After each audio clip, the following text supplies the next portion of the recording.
নমস্কার। Bhadreswar online YouTube চ্যানেলে তোমাদের প্রত্যেককে স্বাগত। তোমাদের জন্য দারুণ সুখবর, ইলেকট্রিসিটি ডিপার্টমেন্টের তরফ থেকে আবার নতুন নিয়োগ বিজ্ঞপ্তি জারি হয়েছে, যেখানে পাওয়ার গ্রিডে এই নিয়োগটি করা হচ্ছে। এই যে আবেদন, এটা অল ইন্ডিয়া যে কোনো প্রার্থীরাই আবেদন করতে পারে এবং সম্পূর্ণ তোমাদের রিজনাল ওয়াইজ কিন্তু তোমাদের এই ভ্যাকেন্সি জারি হয়েছে। এবং এখানে আবেদন করতে গেলে কী কী ক্রাইটেরিয়া ফুলফিল করতে হবে সম্পূর্ণ তথ্য আজকের ভিডিওর মাধ্যমে তুলে ধরবো। ভিডিওটা প্রত্যেকের জন্য খুব ইম্পর্ট্যান্ট, অবশ্যই বলবো শেষ পর্যন্ত দেখো। এবং দেখো তোমাদের আমি পিডিএফটা আমি ওপেন করে নিয়েছি। তো তোমাদের বলে রাখি যে এখানে কিন্তু বিভিন্ন জোন রয়েছে, তো তোমরা যে কোনো জোনেতে তুমি অ্যাপ্লাই করতে পারো। এবং এখানে কন্ডিশন হচ্ছে ইন্ডিয়ান সিটিজেন, অর্থাৎ ভারতীয় নাগরিক তুমি যদি হয়ে থাকো তাহলেই তুমি অ্যাপ্লাই করতে পারবে। দ্বিতীয় যেটা ব্যাপার বলা হয়েছে সেটা হলো 18 বছর তোমার বয়স হতেই হবে, অর্থাৎ ন্যূনতম বয়স হচ্ছে 18 বছর হতেই হবে। এবং 18 বছরের কম এজের যারা প্রার্থী তারা কিন্তু আবেদন করতে পারবে না। 18 বছরের বেশি বয়সের যারা প্রার্থী বা 18 বছর যদি হয়ে থাকে তোমরা অ্যাপ্লাই করতে পারো। এখানে বলছে যে ইনকমপ্লিট অ্যাপ্লিকেশন, অর্থাৎ তুমি ধরো আবেদন করলে, সেটা যদি ইনকমপ্লিট হয় তাহলে সেই আবেদন যে কোনো পর্যায়ে গিয়ে রিজেক্ট হতে পারে। অবশ্যই এটা তোমাদের খেয়াল রাখতে হবে। এবং 3 নম্বর প্যারাতে বলে দিয়েছে যে candidates are advise to apply for only one reason, অর্থাৎ বুঝতে পারছো যে কোনো একটা রিজনেই তোমাদের অ্যাপ্লাই করতে হবে। এরকম কোনো ব্যাপার নেই যে তুমি দুটো, তিনটে, চারটে, পাঁচটা রিজনে তুমি অ্যাপ্লাই করে দিলে, তা কিন্তু হবে না। যে কোনো একটা রিজনেই তোমাকে অ্যাপ্লাই করতে হবে। ওকে। এরপর বলছে যে ক্যান্ডিডেট সাবমিটিং মাল্টিপল অ্যাপ্লিকেশন, যদি তুমি মাল্টিপল অ্যাপ্লিকেশন করো, যে তুমি একাধিক ধরো রিজিয়নে অ্যাপ্লাই করে দিলে, তুমি একাধিকবার আবেদন করছো একই রিজিয়নে, সেটাও হতে পারে, তাহলে কিন্তু তোমাদের রিজেক্ট হয়ে যাবে। এগুলো কিন্তু অবশ্যই তোমাদের বলে দিচ্ছি যাতে তোমরা এই ভুলগুলো না করো। এরপরে হচ্ছে ফলস ইনফরমেশন বা ডকুমেন্ট যদি ঠিকঠাক করে আপলোড না করো তাহলেও তোমাদের ডিসকোয়ালিফাইড করে দিতে পারে যে কোনো পর্যায়ে গিয়ে। তো অবশ্যই কিন্তু এটা তোমাদের খেয়াল রাখতে হবে, ঠিক আছে। এবং এখানে আর কি কি বলা হয়েছে আমরা সম্পূর্ণ ডিটেলসটা তোমাদের কাছে তুলে ধরবো। ভিডিওটা প্রত্যেকের জন্য খুব ইম্পর্টেন্ট। হ্যাঁ, এরপরে দেখো তোমাদের এখানে অ্যাপ্লিকেশন প্রসেসের ব্যাপারে বলেছে যে আবেদন যারা করবে সঠিকভাবে তোমাদের আবেদন করতে হবে, কারণ তোমাদের প্রথম যেটা হবে সেটা হলো তোমাদের আবেদন যেটা মানে করলে সেটাকে তারা স্ক্রুটিনি করবে। এবার তোমাদের এখানে বিভিন্ন ক্যাটাগরি রয়েছে, যেমন হচ্ছে এইচআর এক্সিকিউটিভ রয়েছে, সিএসআর এক্সিকিউটিভ রয়েছে, বিজনেস ডেভেলপমেন্ট এক্সিকিউটিভ রয়েছে, ল এক্সিকিউটিভ রয়েছে, পিআর অ্যাসিস্ট্যান্ট রয়েছে, রাজভাষা অ্যাসিস্ট্যান্ট রয়েছে, লাইব্রেরি রয়েছে, আইটিআই ইলেকট্রিশিয়ান রয়েছে, বিভিন্ন রয়েছে। এবং এখানে তোমাদের রিটিন এক্সামিনেশন এবং ইন্টারভিউয়ের জন্য এখানে কোনো রকম তোমাদের আবেদন মূল্য লাগছে না। সবথেকে বড় ব্যাপার হচ্ছে কোনো অ্যাপ্লিকেশন ফিস কিন্তু লাগছে না। এখানে তোমাদের সম্পূর্ণ ক্যাটাগরি ওয়াইজ তোমাদের মেরিট প্রিপেয়ার হবে। এই যে মেরিটটা তোমাদের প্রিপেয়ার হবে সেটা সম্পূর্ণ ক্যাটাগরি ওয়াইজ, অর্থাৎ এসসি, এসটি, ওবিসি, জেনারেল প্রত্যেকের আলাদাভাবে কিন্তু মেরিট প্রিপেয়ার্ড হবে, ঠিক আছে। এবং শর্টলিস্টেড যারা ক্যান্ডিডেট থাকবে তাদেরকে ডকুমেন্ট ভেরিফিকেশনের জন্য ডাকা হবে। নির্দিষ্ট জায়গায় তোমাদের ডকুমেন্ট ভেরিফিকেশন হবে এবং সেখানে তোমাদের প্রয়োজনীয় ডকুমেন্টস এবং মেডিকেল সার্টিফিকেট সেগুলো নিয়ে তোমাদের উপস্থিত হতে হবে। তো এই ছিল তোমাদের সম্পূর্ণ ব্যাপারটা। এবার তোমাদের 11ই মার্চের মধ্যেই তোমাদের আবেদন করতে হবে। যদি তোমাদের আবেদন রিলেটেড কোনো সমস্যা হয় তাহলে তোমরা এখানে ইমেল করতে পারো, ঠিক আছে। এটা তো গেল হচ্ছে ওয়েস্টার্ন রিজিয়নে। এবার সাউদার্ন রিজিয়নেও কিন্তু রয়েছে। সেখানে দেখো তোমাদের ডিপ্লোমা ইলেকট্রিক্যাল, তারপরে গ্র্যাজুয়েট সিভিল আছে, যারা তোমরা বিটেক করেছো, বিএসসি করেছো তারা অ্যাপ্লাই করতে পারো। এখানে যারা পলিটেকনিক ডিপ্লোমা করেছো তারা অ্যাপ্লাই করতে পারো। আইটিআই ইলেকট্রিশিয়ানের জন্য যারা আইটিআই করেছো তারা অ্যাপ্লাই করতে পারো, ঠিক আছে।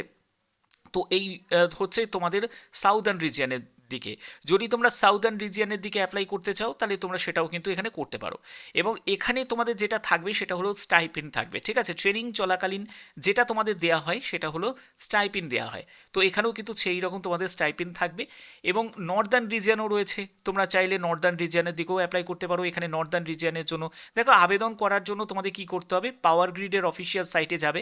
সেখানে দেখো তোমাদের কেরিয়ার সেকশন দেখতে পাবে, এঙ্গেজমেন্ট অফ অ্যাপ্রেন্টিস দেখতে পাবে এবং অ্যাপ্লাই অনলাইন বলে অপশান তোমরা দেখতে পাবে।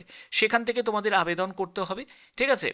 এবং এখানে তোমরা যদি নর্দার্ন রিজিয়নের দিকে অ্যাপ্লাই করো, দেখো নর্দার্ন রিজিয়নের জন্য ডিপ্লোমা সিভিল আছে, ডিপ্লোমা ইলেকট্রিক্যাল আছে, তারপর গ্র্যাজুয়েট ইলেকট্রিক্যাল আছে, গ্র্যাজুয়েট সিভিল আছে, আইটিআই আছে। তারপরে দেখো ওয়েস্টার্ন রিজিয়নের জন্য কোনগুলো রয়েছে আমি সেগুলো তোমাদের দেখিয়ে দিই। ওয়েস্টার্ন রিজিয়নের জন্য দেখো, ওয়েস্টার্ন রিজিয়নের জন্যও তোমাদের ডিপ্লোমা আছে, গ্র্যাজুয়েট আছে, তারপরে আইটিআই যোগ্যতারও রয়েছে। ঠিক আছে, তো এই ছিল তোমাদের সম্পূর্ণ ব্যাপারটা। এবার তোমরা যারা আবেদন করবে তারা পাওয়ার গ্রিডের একদম অফিসিয়াল সাইটে ভিজিট করে তোমরা কিন্তু আবেদন করতে পারো। সেখানে তোমাদের যে পোর্টালটা তোমরা পাবে, যে পোর্টালটা তোমাদের ওপেন হয়ে যাবে দেখতেই পাচ্ছ ওয়েবসাইটে, সেখানে তোমাদের এঙ্গেজমেন্ট অ্যাপ্রেন্টিস এবং অ্যাপ্লাই অনলাইন এই সেকশানে তোমাদের ক্লিক করতে হবে। ক্লিক করে তোমাদের কিন্তু আবেদন করতে হবে। তো দেখতে পাচ্ছ যে আমি পাওয়ার গ্রিডের একদম অফিসিয়াল সাইটে ভিজিট করেছি। এখানে কেরিয়ার সেকশানে গিয়ে ক্লিক করবে। কেরিয়ার সেকশানে গিয়ে ক্লিক করার পরেই তোমরা দেখো তোমাদের এখানে দেখো কেরিয়ার সেকশানে গিয়ে ক্লিক করলাম। সেকশানে ক্লিক করার পরেই এখানেই তোমরা দেখতে পাবে যে এঙ্গেজমেন্ট, দেখো তোমরা দেখতেই পাচ্ছ যে এঙ্গেজমেন্ট অফ অ্যাপ্রেন্টিস এখানে দেখতে পাচ্ছ। এখানে ক্লিক করবে। ক্লিক করার পরে তোমাদের এরকম একটি পেজ ওপেন হয়ে যাবে, যেখানে সম্পূর্ণ তোমাদের দেখো ইস্টার্ন রিজিয়নের মধ্যে যেমন ওয়েস্ট বেঙ্গল, সিকিম রয়েছে। ঠিক আছে, তোমাদের আগেই বললাম যেরকম সম্পূর্ণ জোন ওয়াইজ কিন্তু রিজিয়ন ওয়াইজ তোমাদের এখানে দেওয়া রয়েছে। ঠিক আছে, তোমরা সেটা একবার চেক আউট করে নেবে। এবার তোমরা যেখানে আবেদন করবে সেখানে তোমরা আবেদন করার জন্য যে প্রসেস সেটা তোমরা অলরেডি এখানে দেখতেই পাচ্ছ, যে স্টেপগুলো তোমাদের ফলো করতে হবে। এই যে অ্যাপ্লাই অনলাইন বলে অপশানটা তোমরা দেখতে পাচ্ছ, এখানে ক্লিক হেয়ার অপশানে তোমরা ক্লিক করবে। এখানে যখনই তোমরা ক্লিক করবে তোমরা সেখান থেকে দেখে নিতে পারো যে কোন জায়গাটা তোমরা ইন্টারেস্টেড আছো। সেই জায়গাটায় অ্যাপ্লাই করার জন্য তোমাদের এখান থেকে তুমি পরপর এখান থেকে চেকও করে নিতে পারো। ঠিক আছে, যে কোথায় কোথায় তোমাদের জব লোকেশন থাকছে সেগুলো তোমরা পরপর চেক করে নিতে পারো। এবার যেখানে অ্যাপ্লাই করছো ক্লিক হেয়ার টু অ্যাপ্লাই এই অপশানে তোমাদের ক্লিক করতে হবে। এই অপশানে ক্লিক করার পরে তোমাদের এরকম একটি পেজ ওপেন হয়ে যাবে, যেখান থেকে তোমাদের এই চেকবক্সে ক্লিক করতে হবে এবং তোমাদের কি করতে হবে, এখানে দেখো এই পুরো ইনস্ট্রাকশনটা একবার চাইলে পড়ে নিতে পারো। তারপরে তোমাদের সাবমিট অপশানে ক্লিক করতে হবে। এখানে দেখো আর কি বলা হয়েছে এখানে। আচ্ছা, এখানে তোমাদের এই রেজিস্ট্রেশন নাম আইডিটা বসাতে হবে, অর্থাৎ NATS BOAT, তারপর হচ্ছে RDAT বা NAPS এ যাদের রেজিস্ট্রেশন করা আছে, মানে অ্যাপ্রেন্টিসে যাদের তোমাদের আগে করেছো তাদের জন্য যাদের রেজিস্ট্রেশন করা আছে তাদের রেজিস্ট্রেশন আইডিটা বসাতে হবে।